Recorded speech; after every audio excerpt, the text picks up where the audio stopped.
and welcome to another episode of Earth911's Sustainability in Your Ear. This is the podcast about the companies and people working to make human life more sustainable and environmentally responsible. We're going to have a conversation today about how we work together to create a circular economy. If you want to collaborate with someone, you need to speak a common language. And the recycling system in the United States is a complex mix of local, state, federal, private, and nonprofit organizations that's been knitted together over the past 70 years. It's no exaggeration to say that those organizations have difficulty communicating clearly, as recycling processes and rules vary by city, zip code, or sometimes just the coverage area of the hauler that picks up your recycling. The Ellen Macarthur Foundation, a nonprofit working to build a circular economy, has partnered with IKEA to introduce a Circular Economy Glossary. It's a list of words and explanations to help facilitate recycling conversations across industries. And our guest today is Alice Bodreau, who is Strategic Partners Manager for Europe at the Ellen Macarthur Foundation. She led the development of the Circular Economy Glossary. According to Dominique Folarski of the Inter-IKEA Group, the collaborator on the project, the glossary is designed to, quote, level the playing field for conversations and developments we're all undertaking in our efforts to transition into a circular economy mindset, unquote. So we wanted to learn more about that circular mindset and future efforts to build out a shared reference that can be accessed and used by everyone as humanity reinvents its economy to rely on recycled materials from aluminum and steel to plastics and electronic waste. You can learn more about the Ellen Macarthur Foundation at ellenmacarthurfoundation.org. That's all one word, Ellen Macarthur Foundation.org, no spaces, no dashes.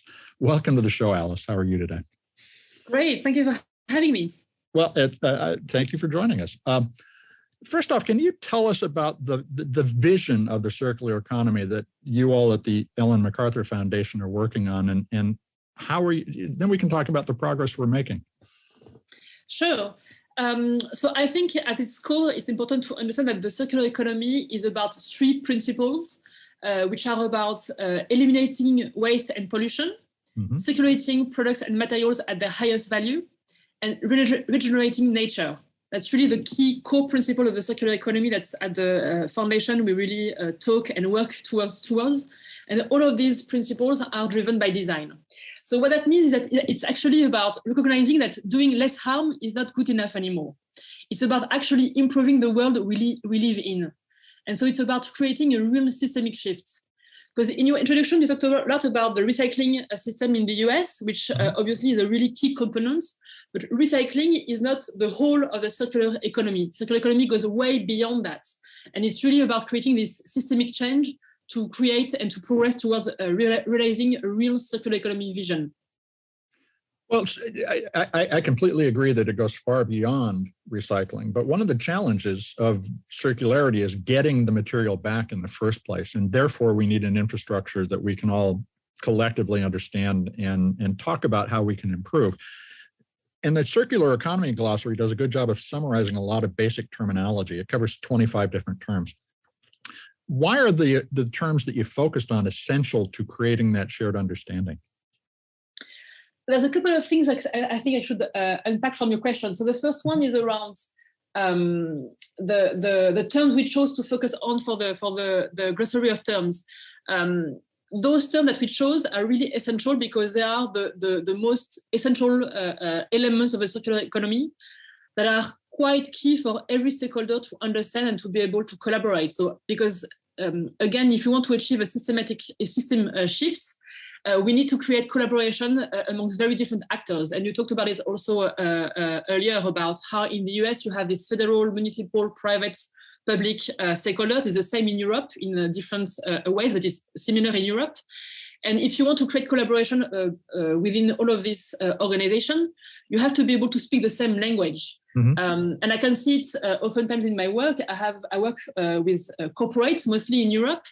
But sometimes when they want to collaborate with other stakeholders beyond their organization, but even sometimes within their organization, when you talk with different teams within one organization, they want to collaborate around the new circular economy projects or vision or strategy.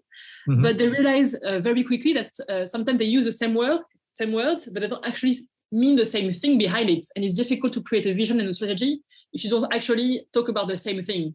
So it's really key to be able to talk about something similar, especially when you want to reinvent the world and invent a new economy. But I think still, going back to what I was just mentioning, the word that we picked for the glossary of terms, some of them touch upon recycling, but a lot of them also go beyond recycling, because yes, it's about putting back into the system the right materials and being able to use them and reuse them and use them over and over again. But it's also about challenging the way we design the products and the services that we use today in our everyday life, so that from the very get-go, they don't actually end up creating this waste or these products. I'm going to take an example. If you can repair every element in your house today, you don't even have to think about putting back those materials in the system, because you can keep them in use longer, right?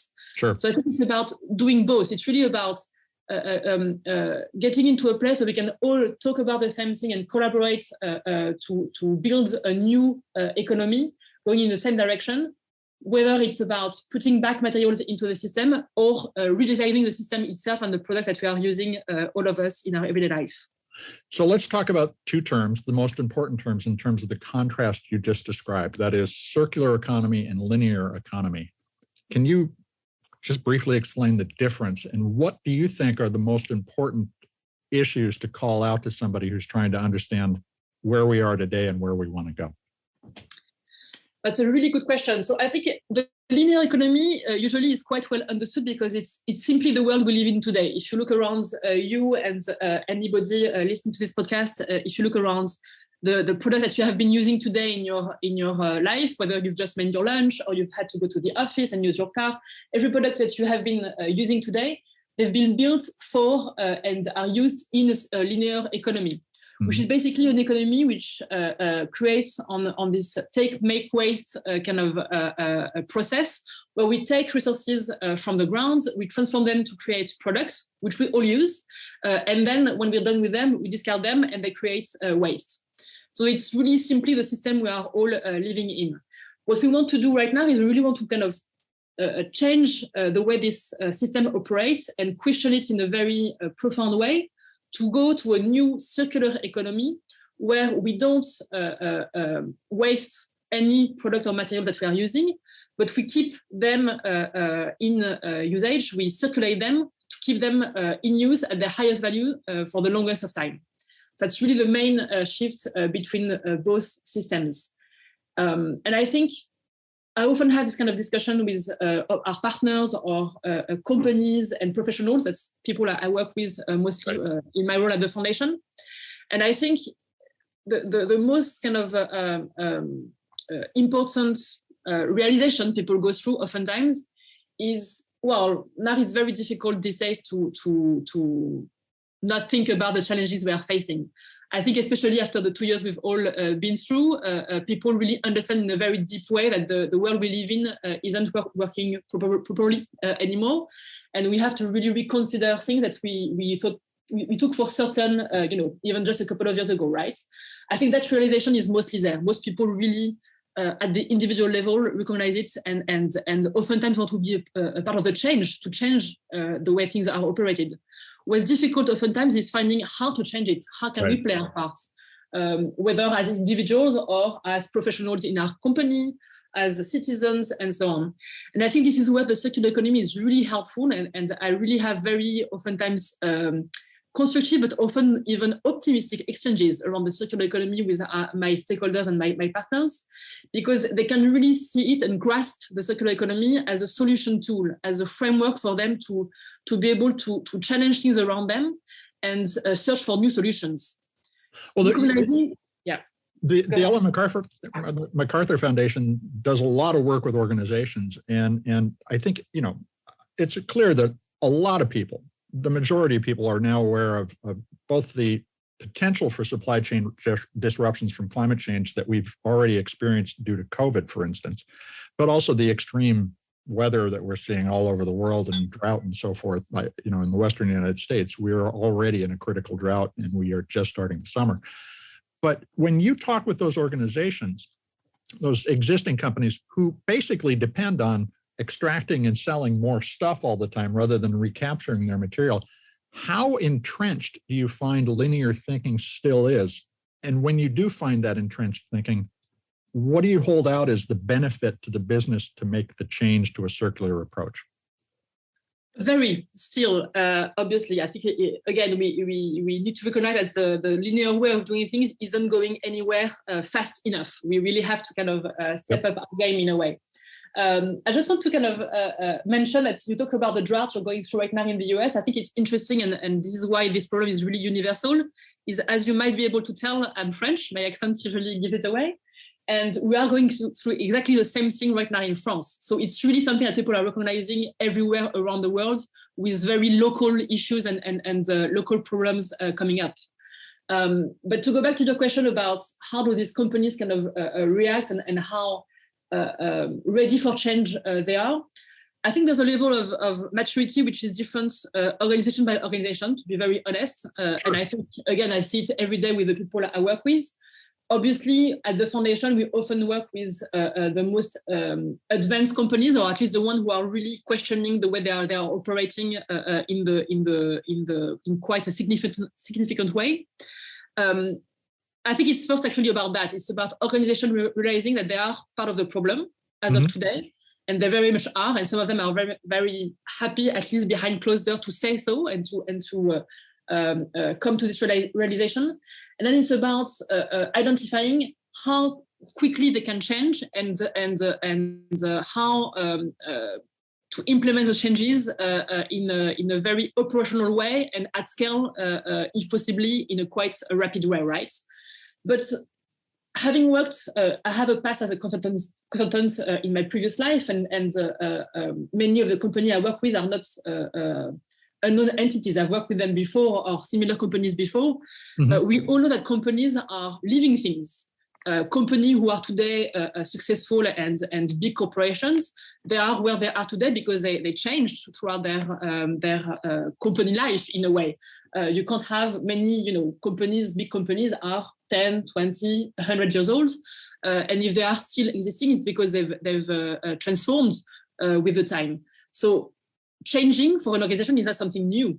I think what is new is changing with this new framework in mind, the circular economy, which question the way they are doing things in a maybe a bit more a deep and significant way than they had to change before. That's really new. And it's about changing with others, because changing in a circular economy for a company, and I've seen many of them do that, they start with internal projects, and that's a really important part of it, because you have to start somewhere. Right. And often you have to start with where you find the easiest project, or at least what you see as a quick pilot to implement, to kind of learn from it. It's really important to recognize that it's a big part of the change process. But if you want to really make an impact, you have to quickly scale and quickly expand this kind of experiences and pilots. And in a circular economy, oftentimes organizations quickly are realizing, and I'm seeing this every day in my work, that if they want to scale their circular economy projects, they can't do it alone. They have to do it right within their ecosystem. And that, I think, is a really crucial part and potentially the most challenging one, because changing within your organization is one thing, changing with your external stakeholders is another challenge entirely. And this is where I think the challenge is today, is to support those organizations, public and private, because it's about both part of the equation, to change together and support each other in this transition. A moment ago, you used the phrase, they're happy to admit it behind closed doors that they need to make these changes. And the Ellen Macarthur Foundation is certainly in a unique and privileged position to have those conversations. How do we open that dialogue up so that we can engage not only other companies, but consumers, government, and policymakers, as well as nonprofits, to begin to solve some of these bigger problems, not only in terms of collection of the waste and processing, but particularly around regenerating nature? I think you're pointing to the potentially the biggest challenge. Well, first of all, at the foundation, this is really very much one of our roles, and we really focus a lot of our effort on this kind of convening aspect of our work. around gathering, as you were mentioning, corporate companies, but also policymakers, universities, cities, all of the stakeholders of the current economy to help them and to catalyze, in a way, collaboration. That's why we've built a network of organization, and it is composed of these different elements and different profiles. And it's very important to have a diversity around the table, for sure. We're not the only ones. I think it's important to recognize that we also operate with others and in collaboration with others. Everybody has this role to play, in a way, in this transition. So it can be the UN, it can be COP, for example, which is a very big milestone as well, where it's really useful to have all of these type of organizations around the table. But I think it's about us and our network, and beyond that, every stakeholders, being individual or an organization, private or public, to really make that effort to open the door to other stakeholders to work together. So it's we can play a role, and many others as well, in this big milestone moment to make this collaboration and these discussions happen. But I think it's also an everyday thing. It should be a way of a new way of working, in a way. Every team today working on especially on innovation projects on 2025 to 2030 strategies should think about what is my ecosystem and how can I work with my ecosystem to make this work for us as an organization, as a planet, and not just about our own small team and kind of closing the door. So, and in that sense, the glossary is the way that people can orient themselves to where they are in that process, both organizationally and in the bigger picture. So this is really fascinating, Alice. We're going to take just a short break and be right back to talk some more.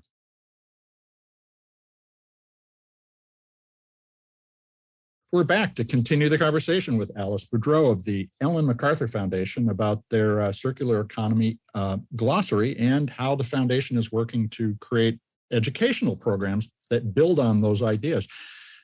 Tell us about the kinds of work the foundation is doing to enable both organizational education and individual discovery of these kinds of topics at ellenmacarthurfoundation.org. So the foundation actually creates a lot of content, and if you visit our website, I think you can have access to a lot of it already, which is really targeted to different audiences.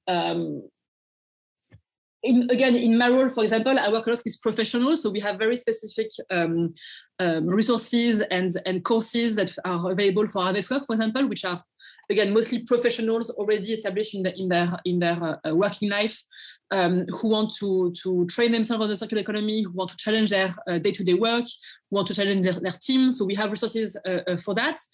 But we also have resources available to everyone, really, again, on our website and on our different channels, which are there to help people question their environment, question their ecosystem. And it can be students, it can be innovators, it can be, again, professionals, it can be teachers. The audiences really are quite wide and varied. I do want to mention that we have a learning program at the foundation where we work also with universities. Mm-hmm. So it's also a big part of our work, and being able to engage with them on this topic is quite key.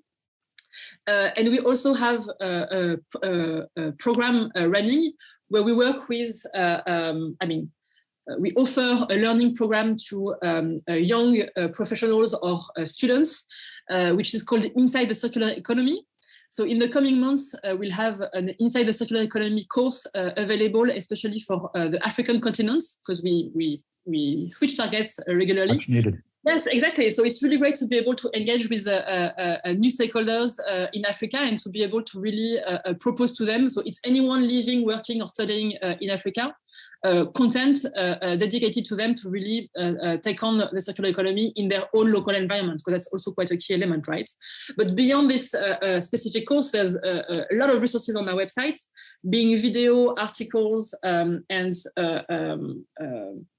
specific kind of very short content to be able to grasp what the circular economy is.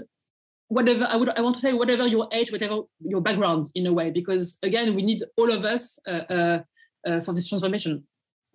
Well, so that's the other question I wanted to ask you about the foundation's purpose and goals. how do we bring together the different communities that you were just talking about, young and old, north and south, low income and high income, into these dialogues? Is there a venue that the foundation is working to create to have that broader dialogue? I think we already have a couple of venues available to us. So again, the main one obviously is our network. So as I was saying, it's mostly targeted to organization. Yes, right. It's really very much open to a very wide diversity of organization wherever they are in the world, because the foundation also operates, in Europe, but also in China, also in the US, also in Latin America.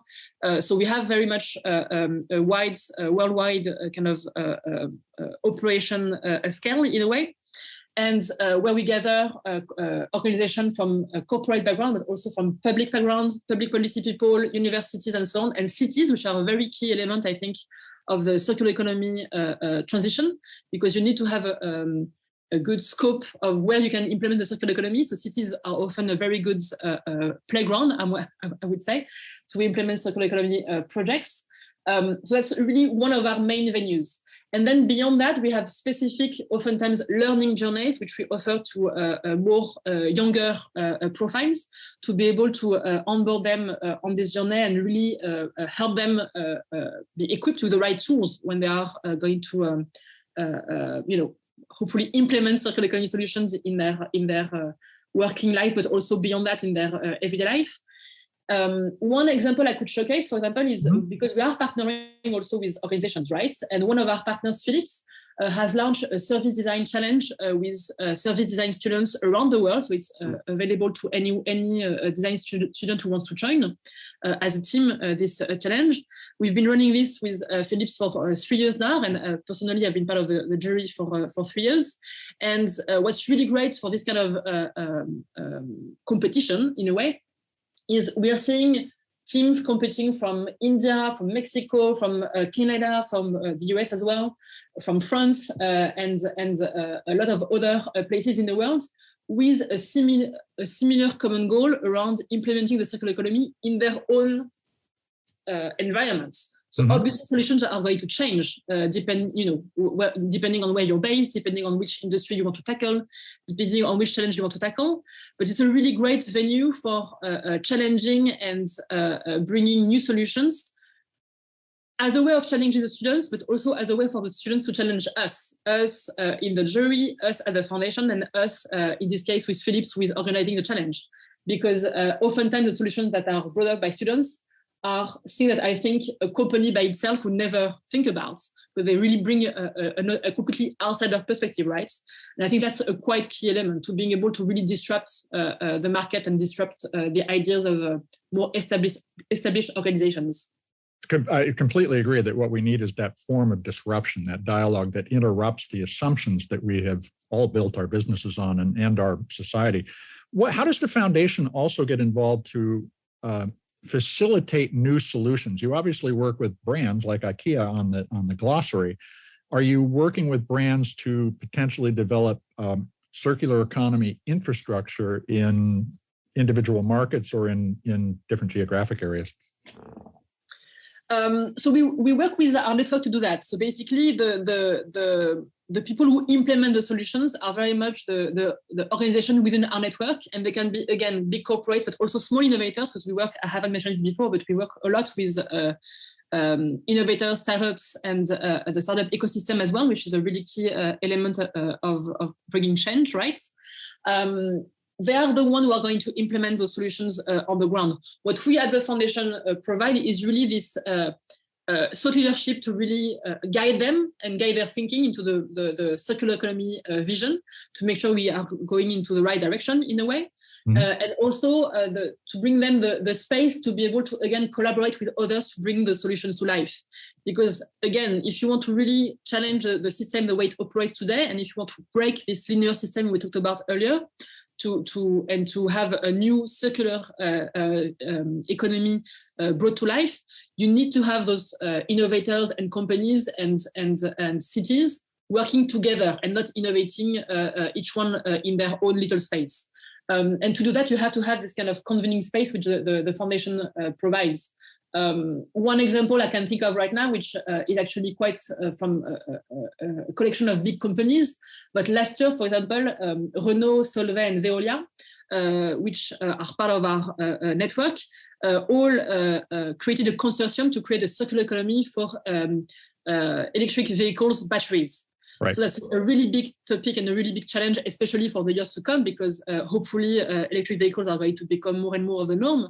But you have to, from the start or from the early stages, have thought about what does it look like in the circular economy ecosystem, right? And this is how they came out together to innovate and to collaborate together. So it's really very much several companies working together to bring this vision to life.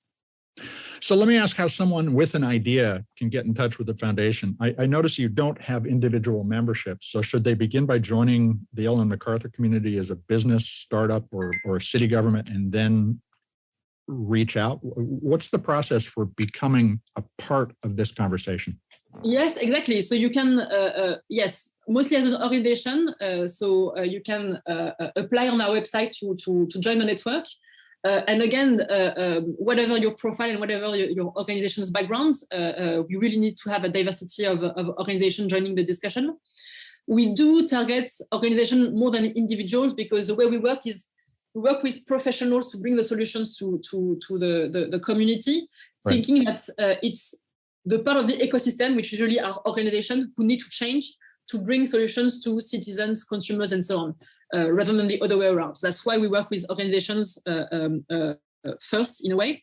But anyone, a part of these organizations, can apply to our network. And even, for example, we talked about learning and we talked about students. If you are a student, you can very well work within your university to encourage them to look into circular economy and join the network as a university. So there is a way to really brought anyone interested in this discussion into the network and at the table, to get us at the table. That's great. Now, let me come back to the glossary for just a moment. As I said, 25 terms, it's a great foundation for the beginning of this dialogue, but it feels to me like the issue requires, for lack of a better description, a hitchhiker's guide to the circular galaxy. Are there plans to continue to build out a comprehensive guide to circularity? Yes.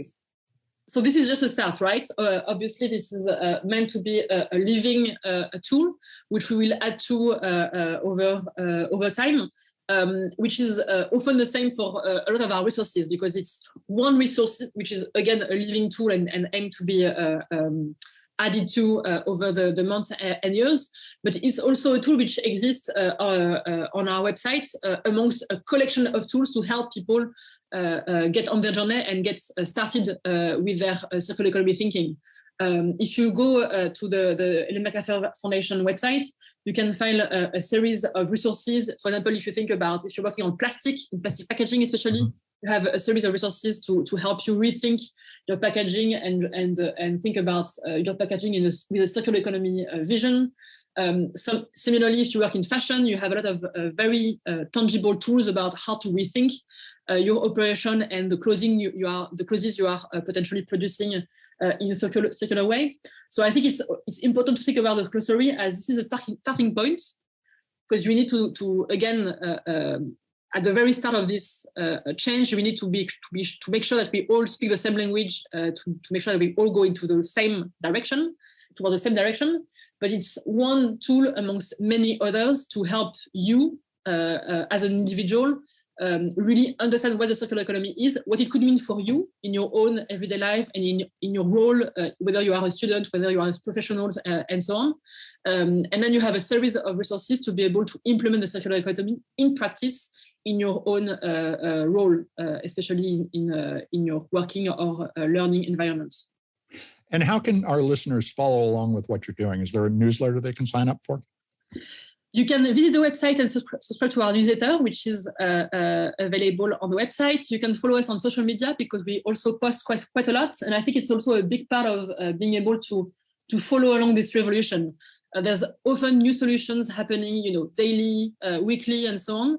So on social media, you can really get access to all of this. And we obviously also comment and showcase our resources. So whenever there's a new resource available, you will have access to it. But you will also be able to access all of the solutions and the new ideas which our network and our partners and the ecosystem, public, private, startups are implementing by following us on social media. Well, Alice, I want to thank you for taking some time to talk with the Earth911 community today. Great. Very nice to be with you. Thank you. We've been speaking with Alice Bodreau. She's Strategic Partners Manager for Europe at the Ellen Macarthur Foundation. She also shared, just as we finished up the conversation, that they're launching a very aggressive U.S. presence. So it's time to get involved with the Ellen Macarthur Foundation if you're in the recycling, sustainability, or manufacturing industries, thinking about how to embrace a circular and restorative approach to manufacturing. This is Earth911 Sustainability in Your Ear. I hope you'll take a few minutes to share this podcast and all the others we've done with your friends so that we get more ideas out there to create a lot less waste.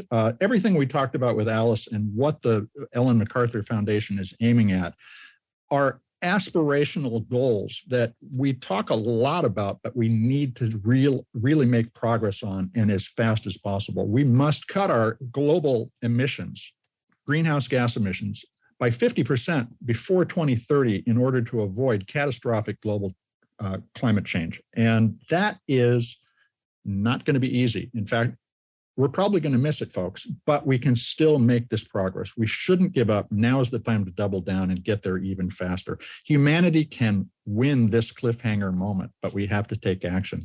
And check out the Ellen Macarthur Foundation for more information about how you can do so. This is Earth911 Sustainability in Your Ear. I'm Mitch Ratcliffe. We're going to be back with another innovator interview soon. In the meantime, I hope you'll take a few minutes to share this podcast and all our others with your friends, family, coworkers, the companies that you do business with. Let's get everybody thinking circularly. Folks, we'll be back soon. In the meantime, take care of yourself, take care of one another, and let's all take care of this beautiful planet of ours. Have a green day.